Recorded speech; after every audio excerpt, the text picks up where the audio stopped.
Épisode 1. Nous allons voir comment les étudiants ont été amenés à utiliser ChatGPT 3.5, puis à un moment donné d'autres supports tels Hugging Chat et le langage Mistral. Mais une chose à la fois. Commençons par ce premier quadrimestre de l'année 2023. En fait, il y a deux groupes sur lesquels je vais me pencher. Le groupe des deuxièmes années de formation, donc du Bac 2, et le groupe du Bac 3.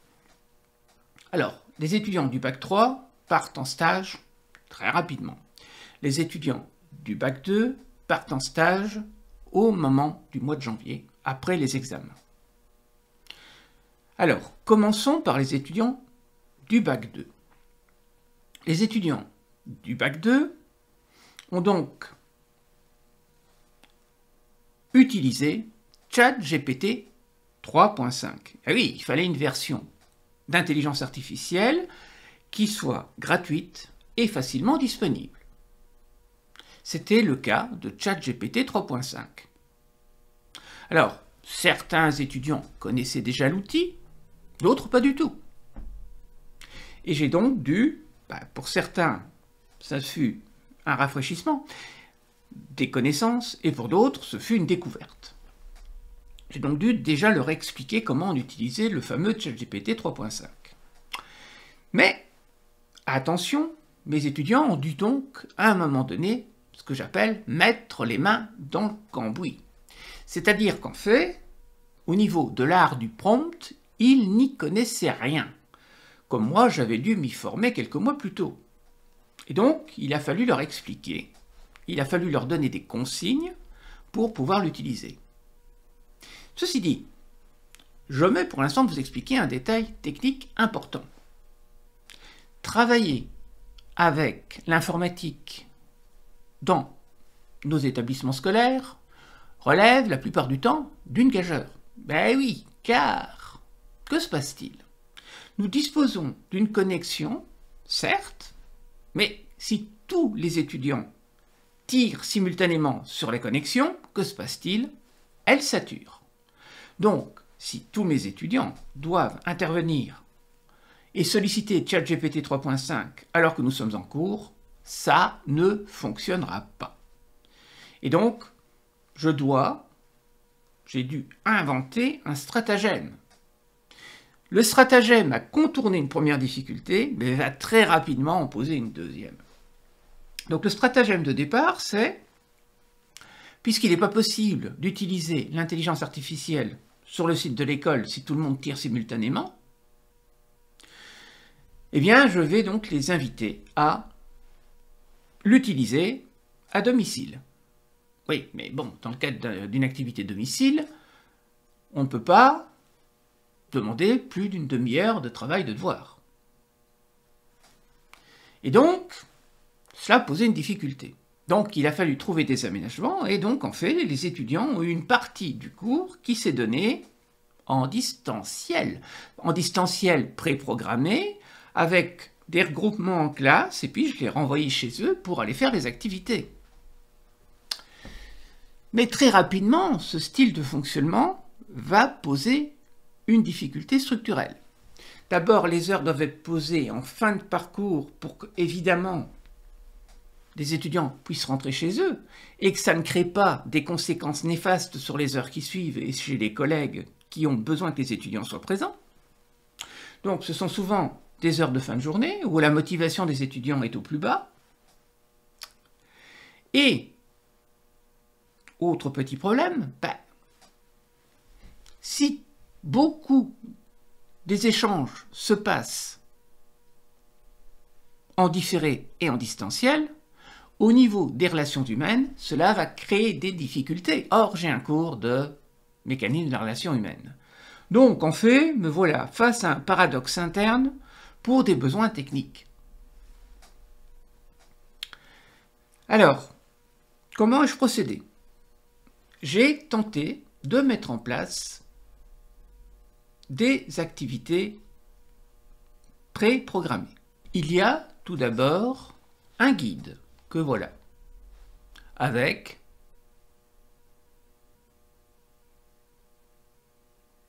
les séances de cours,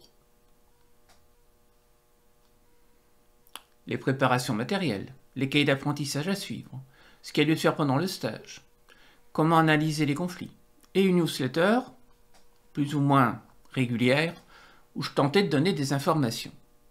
On retrouve aussi les assistants d'IA qui ont été développés plus tard. Il y a un site avec le cours.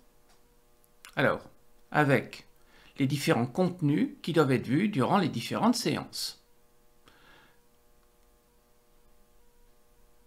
Également, les assistants disponibles. Et donc, les étudiants vont travailler avec le guide, qui les guide, et qui les invite à parcourir les bases. Voilà l'idée. Donc, ils suivent le guide, vont consulter les bases des apprentissages, et puis, ils doivent, à un moment donné, si vous regardez par exemple séance 1, répondre à des questions sur Moodle, et commencer des dialogues avec ChatGPT. Ensuite, ils doivent compléter un journalier, un journal de bord avec ce qu'ils ont fait. Bon, cela, l'air de rien, génère un travail assez conséquent. Surtout au niveau du journalier à compléter. Mais si je ne demande pas une trace de ce qui a été fait, je risque d'avoir, vu que c'est du distanciel ou du travail en autonomie, je risque d'avoir des petits plaisantins qui n'accomplissent rien. Et même ainsi, il y en a eu. Ou en tout cas, non pas qu'ils n'accomplissent rien, mais ils accomplissent en différé, ou, à un moment donné, ils laissent tomber. Alors, dans les bases, nous avons des capsules vidéo qui présentent le contenu et le texte qu'il reprend.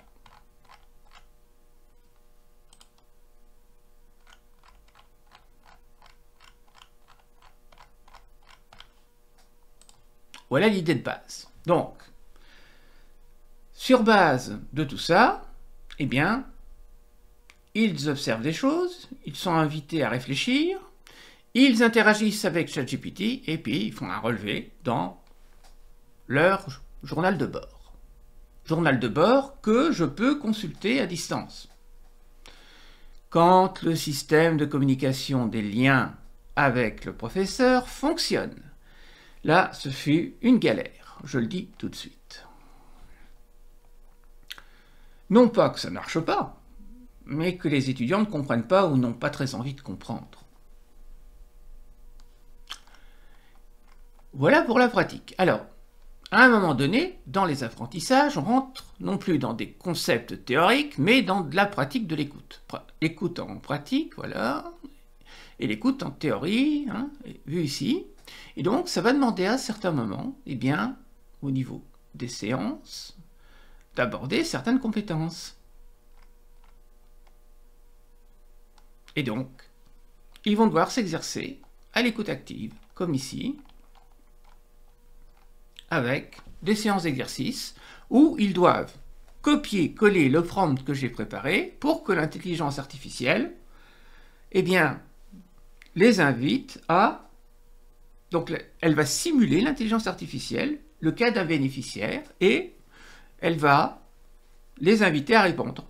Et, dans l'idée, l'intelligence artificielle devrait également donner un feedback sur le travail, s'il est satisfaisant, s'il y a des choses à améliorer.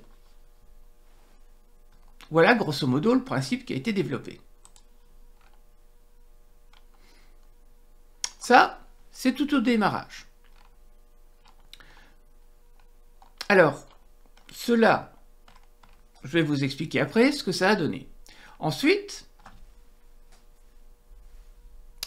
la technologie de l'intelligence artificielle n'arrête pas de rebondir.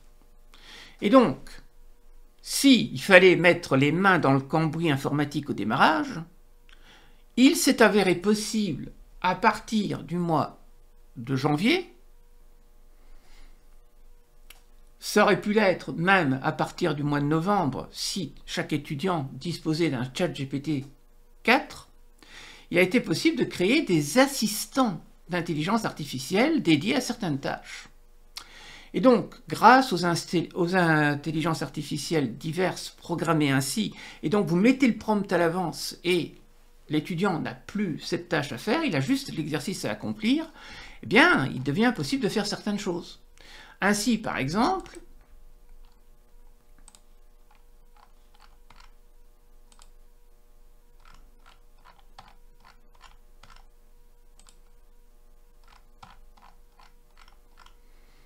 voilà, il y a un entraînement qui est créé à un moment donné, mais qui est apparu malheureusement plus tard. Je vous expliquerai pourquoi je l'ai mis en place plus tard. Donc, eh bien, il y a donc des assistants, ben là, il y a un assistant dédié à l'entraînement, à l'écoute active, que les étudiants peuvent utiliser. Quelle était mon idée? Eh bien, préparer les étudiants à bien utiliser l'écoute active, et puis, fort de ces compétences, les appliquer dans le cadre de leur stage, et revenir avec des expériences sur lesquelles on pourrait échanger. C'était sans compter avec une difficulté qui a surgi dans le courant du mois de novembre. La charge de travail est devenue tellement importante. Chez moi, elle était déjà assez conséquente, je le reconnais. Mais autour d'eux, autour de moi et chez d'autres collègues, la charge de travail a augmenté et les étudiants, qu'ont-ils fait? Eh bien, ils ont décroché chez moi, tout simplement. Ils ont laissé tomber l'apprentissage, purement et simplement, pour centrer leurs efforts sur ce qui allait donner une évaluation à la fin du quad 1. Et comme, dans mon cas, mon cours s'étale premier quadrimestre, deuxième quadrimestre, et que l'évaluation finale tombe fin du deuxième quadrimestre, et comme malheureusement, je n'ai pas anticipé que si je ne mettais pas une évaluation intermédiaire à la fin du premier quadrimestre, j'allais m'envoyer dans le mur, eh bien, la catastrophe est arrivée. Les étudiants ont délaissé les apprentissages dans le cadre de leur formation à l'écoute active et se sont dit qu'ils reprendraient au deuxième quadrimestre. Malheureusement, pour le stage, eh bien, leur formation s'est arrêtée à la mi-novembre pour la plupart.